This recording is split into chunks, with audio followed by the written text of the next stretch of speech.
Good morning, I'm John Connors and welcome to ComSpark 2019. I'd like to introduce our co-host Ben Beshear from Beshear Financial, and our guest today is David Shardelow from Meridian Bioscience. We're here to talk about careers, not so much technology, and I'd like to start by asking David about career challenges that you face today. Well, one of the things that is challenging for a small medium business like Meridian Bioscience is finding generalists that are knowledgeable enough but can cover a lot of space and do their jobs, because we have a small IT department of about 14 people here in Cincinnati, and so we have them sort of specialists in particular areas, and then we also rely on our vendors and our partners that we work real closely with to be able to satisfy those challenges. The good news is, for me personally, is I do rely on those vendors very, very much to help in my training, help in understanding their products, and really have a short list of what I would call trusted partners that we work with, and I rely on them very much to help keep me current in the technology.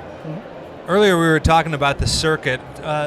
Tell us a little bit how the circuit fits in and how you've used it to your advantage. Sure. Thanks for asking, Ben. I've been with the circuit.net here in Cincinnati, which ends up supporting small and medium businesses.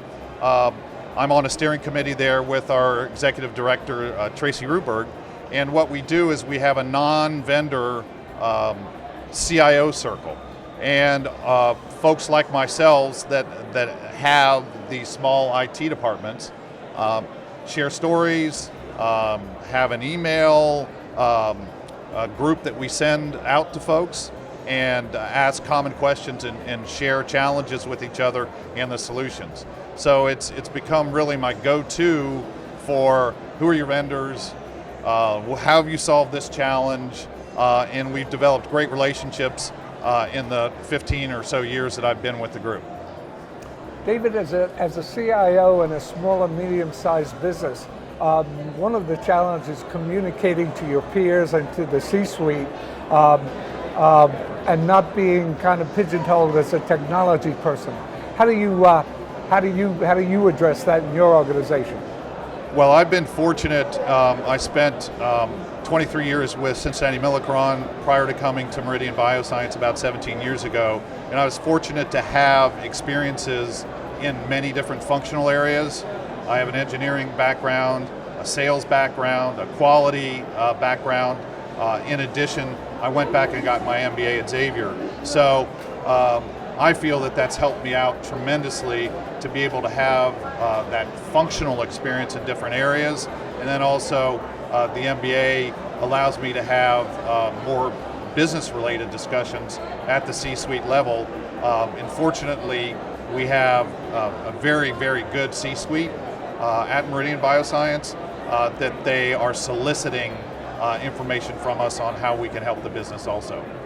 We've heard a lot from people today about the art of when to go into detail and when to not go into detail when you're talking to people that are not in the technology space. Whether it's at the C-suite or other folks in the company, what advice would you give to people that aspire to be the CIO on how to balance that art of when to go into the details and when not to? I would say default to less is more.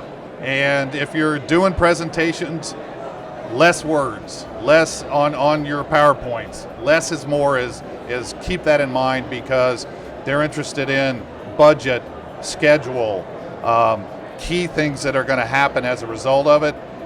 Don't want the detail in many cases. That's especially after you've developed a rapport and a trust at that C level.